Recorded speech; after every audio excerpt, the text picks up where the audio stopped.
It's episode 3!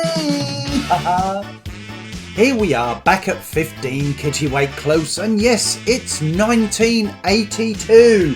And my two Lambrettas that will be transformed this year is the Series 2 cut down with Phil's SX200 engine in it, and of course my new, brand spanking new-ish Lambretta GP200 all the way from Punjabi land. So back again into the little garage, and there is Andrew and Phil next to, on the left, my newly sprayed scooter.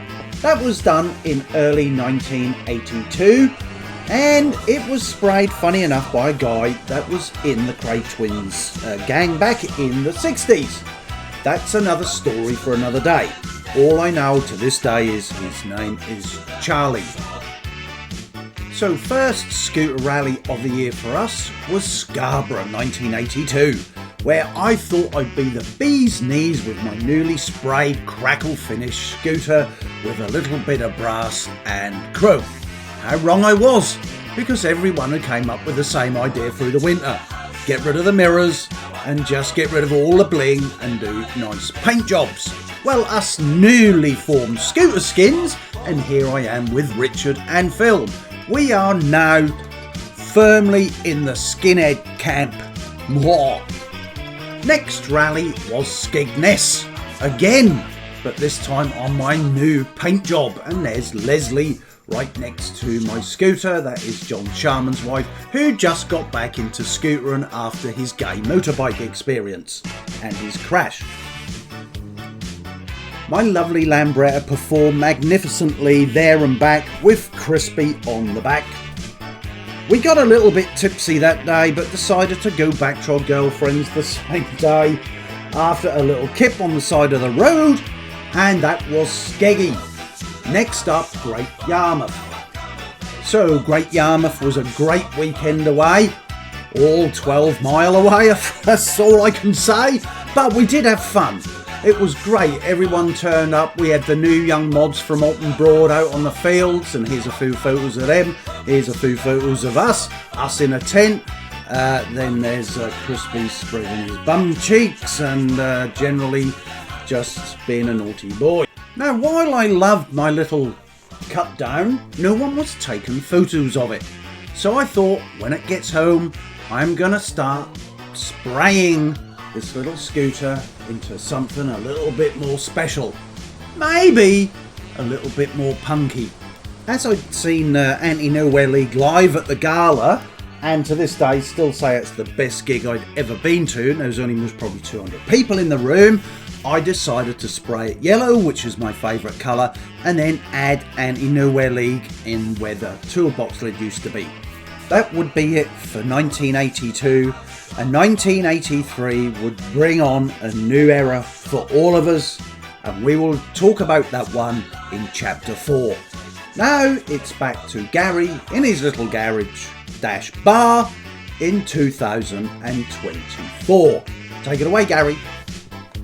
So before we get working on a few more memories, which we'll have a look at this and a few photographs, we are going to do a Duncan and Gary Sunday Workshop special right in the middle, and some of you might have seen this because Duncan pops round. Coo!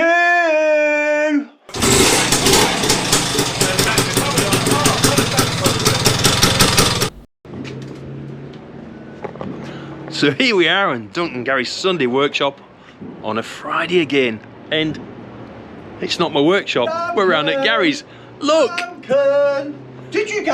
Huh? Is it Duncan and Gary Sunday? No, it's Gary Gary and Duncan So Sunday Gary, what are we doing today, Gary? What are we doing today, Gary? I like it, mate. I like it, mate. Now then. What we've been doing today? I hear you've been doing some spraying. Oh, spraying. I've been spraying. So, they've not seen my Lambretta. So what are we doing around mine? This is actually my bar. So the backstory is we moved house. I didn't have the garage space or nothing. So then this has been in storage for a year. If you saw one of our previous Freds, I don't know a Fred. Anyway. Fred Dibner. So Steve Dibner. Steve Dibner. I bought it. Fred Dibner was like a great uncle or something. So this is the Steeplejack's relative's scooter. Yeah. No, it's a true story.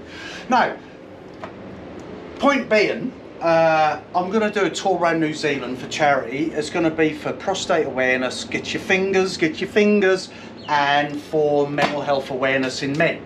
So I am building this without Duncan. That's why it's here and not in his workshop. Now, why is Duncan here? Why are you here, Duncan? I just brought some tools. You brought some tools, because I'm using bits and bobs, and I'm doing a docu, which I'll give you a link at another date. So I'm doing a docu on rebuilding a scooter from scratch and using all memories, because we've got pictures on the wall and stuff. And what Duncan's come round to help with, I've actually never done a gearbox before, or put the bearings in. And this one. I've done the bearings on that, but Is it still warm? It is. You brought a little torchy thing that heats them up. I brought my blowtorch around. And then what we had was the bearings in the freezer, and they dropped in. Lovely. I've never done it like that before. As you guys know, piece of wood, lump hammer. Yeah, that'll do. Now, why are we filming? And your crank. We've done the sleeve on the bits. So I'm still building it myself, and it's been a long time. Now, got the anti-dive, we've sorted that out. Aye, good old Scoot RS. But what people don't realise is our connection. So you see that picture, might be a little bit. So right there is a guy called Budgie, and next to him there is a guy with a full head of hair. What's his name, Duncan? Me! Now, that picture has been on a lot of Facebook pages, hasn't it, and groups and stuff like that. Yeah. Point being, I took the photograph. Yeah. So I took the photograph of Duncan taking the photograph back over here, and he ain't got his photograph, he lost them all. We didn't know each other then, but we were in the same space and time. We've only known each other 12 years, eh? Yeah. And he only lives about 6k away. And how long ago was that? That's Easter 82. 82.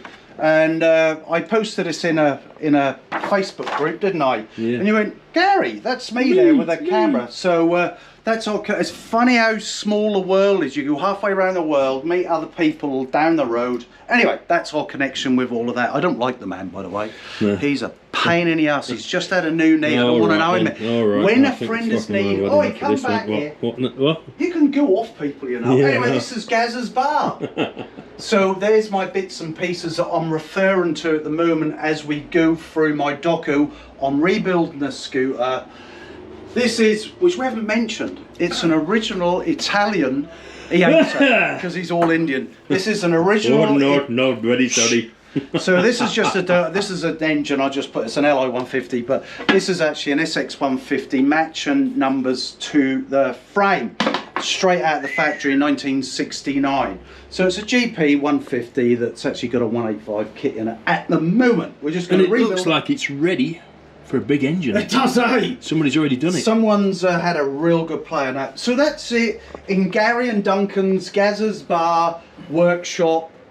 Not Sunday, Friday afternoon, and we're not drinking because we're both losing weight and we're both fucking grumpy. See ya. Thomas, I'm going in now. You can fuck off. Yeah.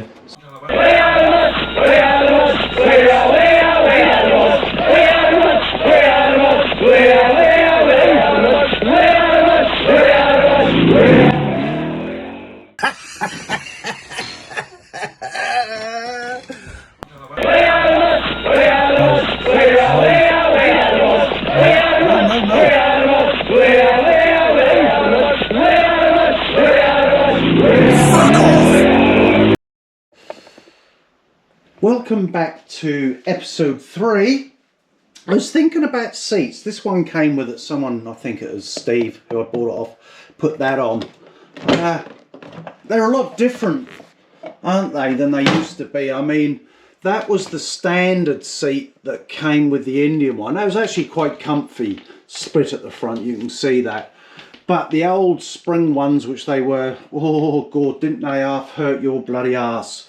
So I'm gonna, when I do the journey around New Zealand, I'm gonna rip this apart and modify this. I used to be an upholsterer for a while, so I can modify all this so it still looks quite good. But look at this.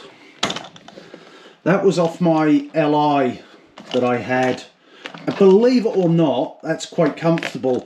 Now, when I was in my teens, I would just probably sit up quite front. I had Crispy or Phil always on the back with the flip-flop backrest. But here, now as I've got older, I'm 6'1", I actually sit further back, and that actually is quite a comfortable seat. It's very heavily padded. I was also going through some stuff, that. Now, the chrome plate, Nowhere to Run, that's from mid-80s. I was going through a lot of my stuff. Now, in here, why am I referring to this? I'm referring to this because back in the day, we loved to pimp things, didn't we? I mean, when you look in this book, the amount of pimping, do you imagine the amount of money? Now, why am I flipping through this? So we should get to the English Rose. Maybe I'll just bring a picture up. Yeah, let's just bring the picture up. So that's the English Rose. I remember seeing that being engraved. So what happens is I then metal polish first. I give it to Brian Orvis, and then Brian Orvis does all the engraving. I actually watched the guy do the airbrush and filling it up with layers as well. And I found that quite interesting. I never really got into it, but I did find that really interesting. That's a pretty cool scooter, that is. That's Dale's scooter. I also remember I did many scooters other than just my own. Gary Sharman's was another one. Yugi's, is it Yugi? Or whatever his name is, the Patriot. That's another quite a famous one that was around back in the day. There are a few others I could mention, but I won't. And I did catch up with this particular scooter back in 2010, John Carver. Now, also, I will have to say on that, as a metal polisher, here's me metal polishing.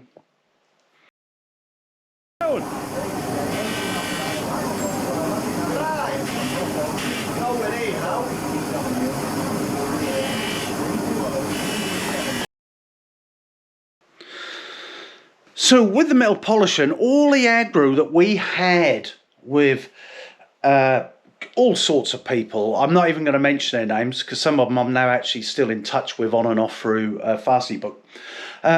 Simon was one of them, and Kim Williams was another one. Now, Simon I caught up with in the 90s. Oh, no, it was about 2010. He came up to me at a gig, a Scar gig, funny enough, and he said, "Hey, Gary, I'm Simon." Now, bear in mind with, you know, Kim Williams and Simon and his mates, they're about 3 years older than us. We got a lot of hassle from them from 1980, 81 and 82. And it's just unbelievable. Wine forward about 4 years and I'm a metal polisher, chrome plater, and they would come to me get all their gear done. Now, I also mentioned the Outcasts because the guy that was their leader or whatever of the Outcasts, he came in one day and I'm like, "Oh, hello." And he introduced himself. Really nice guy. Did a lot of work for him. The last set of work that I did for him, he didn't come back. 2 years later, they're still all wrapped up. I didn't have no connection with these guys whatsoever, of course. And it's sitting in my metal polishing shop, guarding it like you wouldn't believe. And anyway, this lady come in one day and she said, "I'm here to pick Tramp's stuff up." I went, "Oh." I said, "I ain't seen him." I said, "You know, I enjoyed the little chats we had." She said, "Yes, you might not be seeing him for a long time." I didn't ask any more questions after that. So that's my connection with some of the people you would have got in trouble with in the day. It was normally the other guys in their early 20s, wasn't it? You know, the RD250 boys, which I was one for about 2 months. I will just mention on the motorbike front. So here we are, and there's John Sharman. He fucked off and left us in 1980. Now, what did he fuck off? He went and bought an XS 250 Gay Yamaha motorbike, and he joined the Paul Prestons and all the other guys, and he was almost peer pressured from all the guys that were at Eastern Coachworks, and he got a motorbike. 2 months later came off and was off sick for about 6 months. And here's a photograph of us together with Phil, because he used to come round mine on a lunchtime, because I wasn't working, I was in my garage playing around with scooters all the time, like Jamie was, and he'd come round on lunchtime. We'd actually used to watch Mr. Ben together, me and John, and his Phil, on his lunchtime from work. Yeah, so moving on, another memory. Obviously, the Drifters, we were around from 1980, but here's some of the patches from some of the guys. This was off my, I should put it back on, I've got a flight jacket over there, a black one. This was off my original green flight jacket. This was off my original and only Parker, Lowestoft. And then again, East Suffolk off my Parker. And then I've got over 40 patches. Broadsman, I'll put that at the front. Yeah, we never got on with a Broadsman. When we were skinheads and we used to go to the gala of an Norwich, we used to get in some scraps with them. The Winders, we always got on all right with them. They're a good bunch of guys. And then the Nomads. Now, the Nomads, there was a few of them. And here's a picture of us up the Crown. I remember Richard and his brother. And this other guy, I forget this other guy's name. But this other guy's name, who I've forgotten, he bought the side panels off this for 30 quid. Right, so I bought the scoop for 25 quid. I've not got any pictures of the side panels whatsoever, which is a shame, all chrome plated. And he bought them off me for 30 quid, hence why there's no panels on it. But yeah, Nomads, they were out Beccles, no, Bungay way, if my memory serves me. But when you look at them, oh, was probably scan all these. Look, some of these I've never used. They're still at brand spank new. This one I remember was off the side of my Parker, like a Fuwa. Some of them more favoured. I like the in-crowd one. As you see, some they're still frayed. Easter, what's this one? Easter what? Easter 1982. I'm going to do a separate piece on that, just on the Easter one. That will be at the beginning. If you want to rewind and have a look. Easter 1982. Oh, the national rallies. There you go, look at that. There's a few in there. I like this one. I just like the twist on. And these are all club stuff mainly. This is before the Paddy Smiths and all of those guys started making money out of us. You can see this one was off my Parker again because it's all folded over, as I remember this one as well. And there's quite a few. I've got quite a lot. And you remember we used to just go to rallies and swap patches, didn't we? Our Drifters one was abysmal. And that one. Never used that one. It's not quite right, is it? So that would be some of the patches. Bark and Smack. Another memory. I'm not having a beer today.